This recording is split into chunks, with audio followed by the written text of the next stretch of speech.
Hey there, welcome to my inquiry video. I'm recording this in the security of my car, and I'm sure most of you will see the irony in that. In the novel I chose to read, Moral Tribes, morality is the main topic at issue. The author, Joshua Green, emphasizes cooperation, and what piqued my interest and what made me want to cover this topic was him saying cooperation is the central problem of social existence. But before we dive too deep into this, what exactly is cooperation? I asked a couple of people, some that I know and some that I don't, to help me define it. Here's how it went. What does cooperation look like to you? What does cooperation look like to you? What does cooperation look like to you? What does cooperation look like to you? Cooperation to me would be,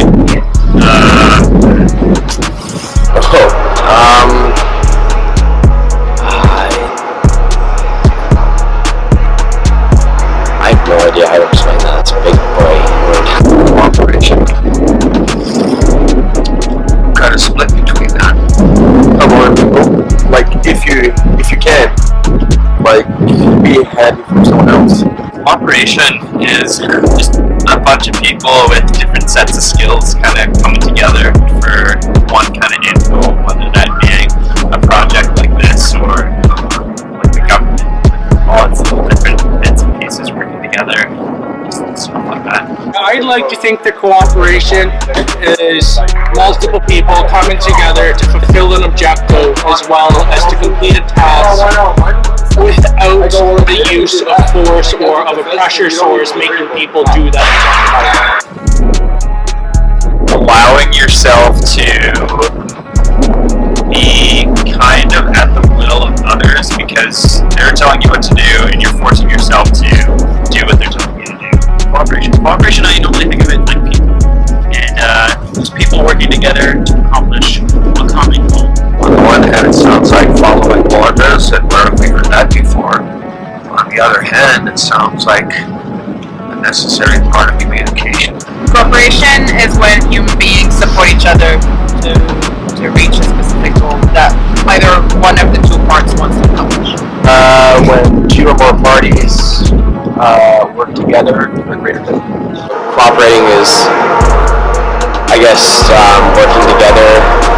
Like if you can't cooperate with anything, you're not going to be able to go far with whatever you're doing. So, like, it's just being able to talk with or just communicate with whoever it is trying to cooperate. That kind of makes sense. That was good. So, most of the responses we had there were on the same wavelength. We heard a lot of mention of communication, the greater good, common goal, etc. So I think we can move on. Now, one of the things that most caught my eye in Moral Tribes was the mention of different types of cooperation. I'd always thought of cooperation as just the intentional act of helping someone out, like giving your boy Dubna a ride to practice. But Green indicates there being two types, active and passive. Let's see how the same people felt about this revelation. Have you ever looked at cooperation as two different types? Active and passive cooperation. So, for example, active being like helping your neighbor pick the apples off his tree, versus passive being something like seeing a guy in the corner and not running him into the boards. Like any form of non-aggression, for example, every person walking past you and not taking the camera. Okay. Have you ever looked at it like that? Not really. I think it's just... No, I don't know. I never thought about it from that point of view. What's the difference? Active non-aggression. You know, like something we don't. That's not cooperation. That's common decency. Gotcha, yeah. You looked at it like that? Yeah, I don't know if I ever have personally looked at it like that, but you both as a new way of looking at it, I guess. But the passive, I've heard of that term before, and I kind of think of it as like accidental. So like in a passive way, go and clean up the beach because I don't leave my garbage here, but I'm not like going to clean up the beach just specifically because.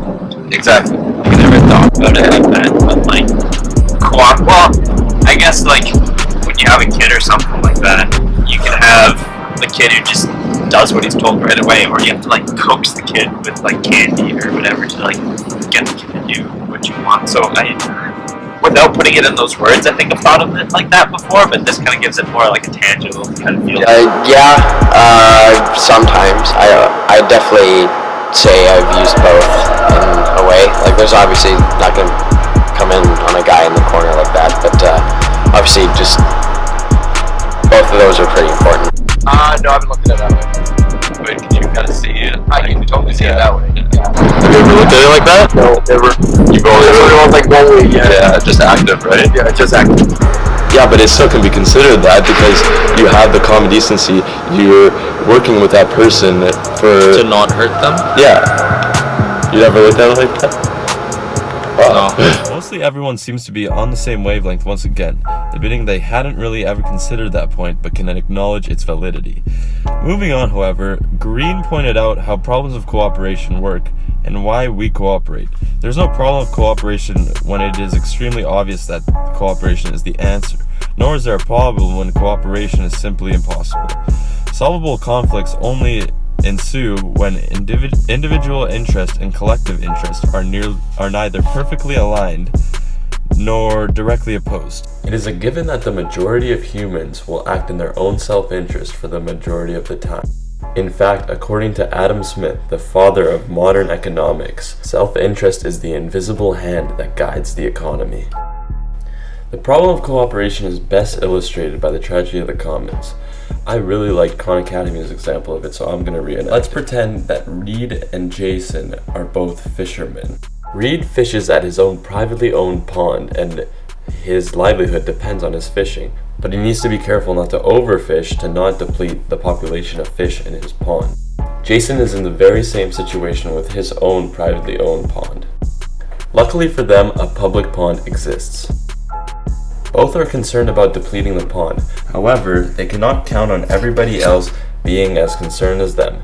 If they only fish their fair share, they are losing out on many fish if someone else overfishes. So, if Reed and Jason act rationally and act in their own self-interests, they will eventually deplete the pond. Luckily, they are fishing together, which will most likely hold them accountable, at least this time. But when fishing alone, it's a completely different story.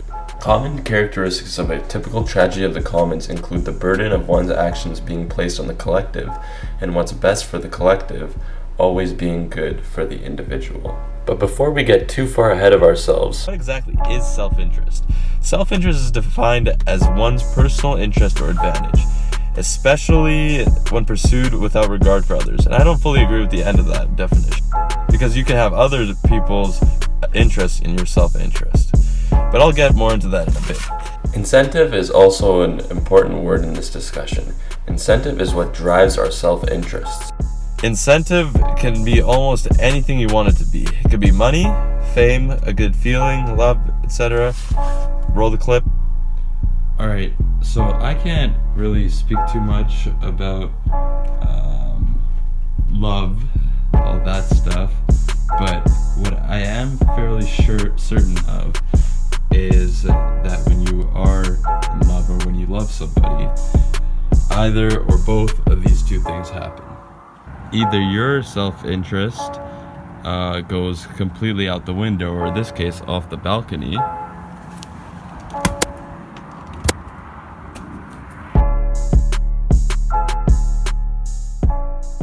or that person's self-interest becomes your self-interest. To further understand self-interest and incentive, I conducted 2 social experiments. The first of which involved me sitting on a bench for equal periods of times with 2 different signs. The first of which offered an incentive to come and help me. The second of which did not. Let's see how it went. Alright, so we're here on location at First Beach in Vancouver. As you can see, got this beautiful sign that is very, very intricate. $5 for 5 minutes of your time. Let's see. We're gonna just be sitting here with this sign and seeing how many people, bite and decide to be interviewed by me. We'll see how incentive plays a role in, obviously, cooperation. This side, I don't know if people are going to be able to read it, but let's do this for maybe 20 minutes, see how many people we get, and then I'll make another sign, that offers no money incentive, and we'll see the difference. I don't think it's going to be very high for either, but you know, we'll see.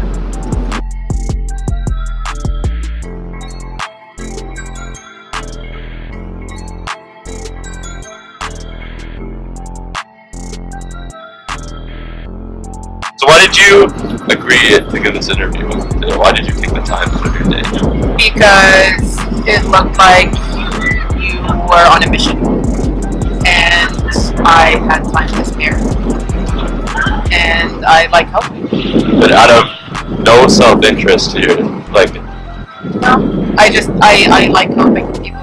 yeah, that's great. That's awesome. Like even homeless people on the streets, if my time allows, and if, for example, I don't have money to support them with, I'll just stand there and have a conversation.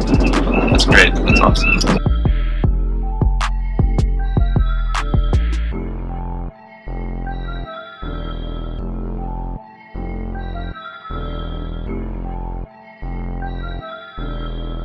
And why did you agree to sit down with me, and or why did you even come up to me in the first place? 'Cause you're like only the second second and third people to come up to me in like 20 minutes. I figured it was interesting. Saw the sign, saw $5, saw a camera. We're both like in film, so really Oh, okay. yeah. So you saw an incentive. I did see an incentive. Yes. So basically, I'm not gonna give you the $5 so easy. I'm gonna give you a challenge, actually. Okay. So the challenge is, and once I say it, like the times, it's a very limited time challenge. Okay. So basically, you got. Oh, now he's gonna know it as well. We'll do it together. Yeah, you'll do it together. Okay. So this determines. You're still gonna answer my questions, but this determines if you get your $5 off. So both of you, right now, have 10 seconds to cooperate. Go. Carry me. For the camera. Aha! So carried. Got it. That's it. All right. Good. That's each of you. Nice. So, That's it. just following up. Thank you, sir. You're gonna have to give your answers to me because I need clips.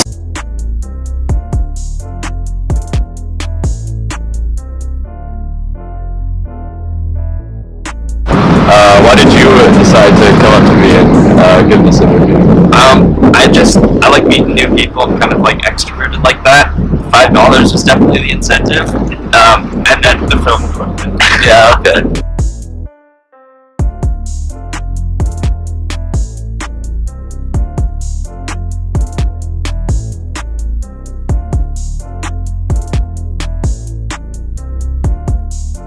And you said you're kind of curious of it because of the camera, but why did you agree to sit down and give this interview? And kind of what was going through your head as you kind of walked up to me?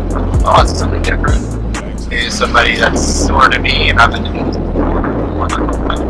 And you obviously saw the It's only $5, Yeah. but I don't really need $5. yeah.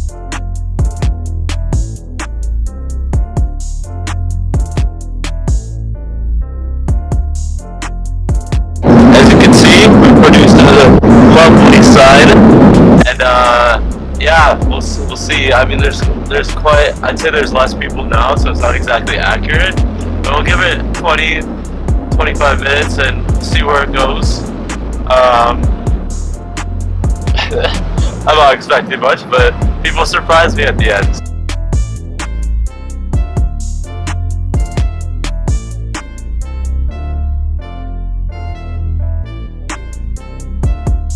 Why did you approach me sitting here with this sign? I don't know. I guess I'm just a curious guy, and I don't know. I was curious on what you were doing, so might as well find out. I got nothing else. All right, Yeah. that's fair enough.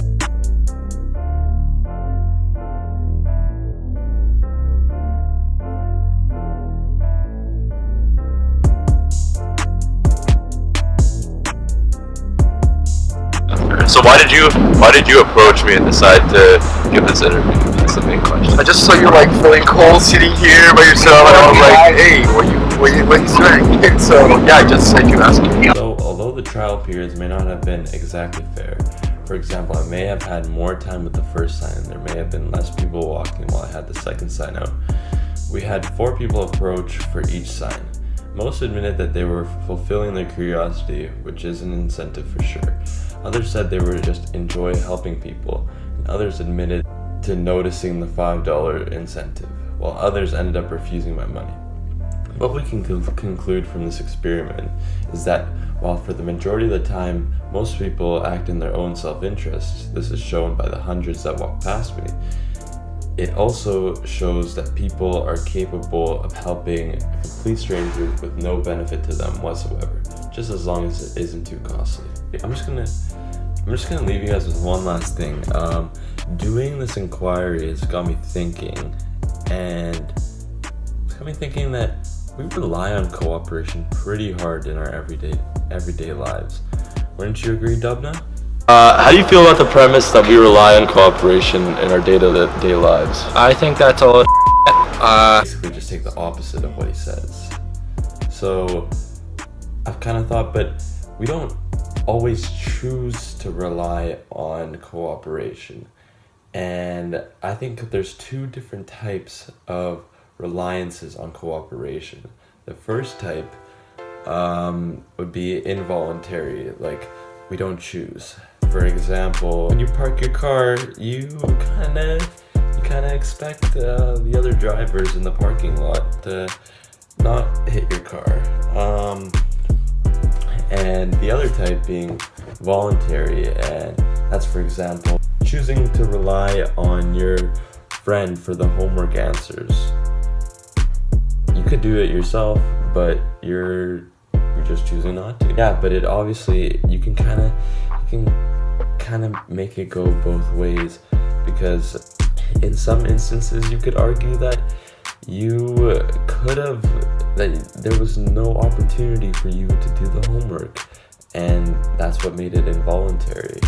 Or you could argue that you could park your car in a location that doesn't require you to rely on anybody not to hit it, because nobody would be driving there. So there's kind of a gray area to my thinking. But yeah, that's just what I wanted to end on.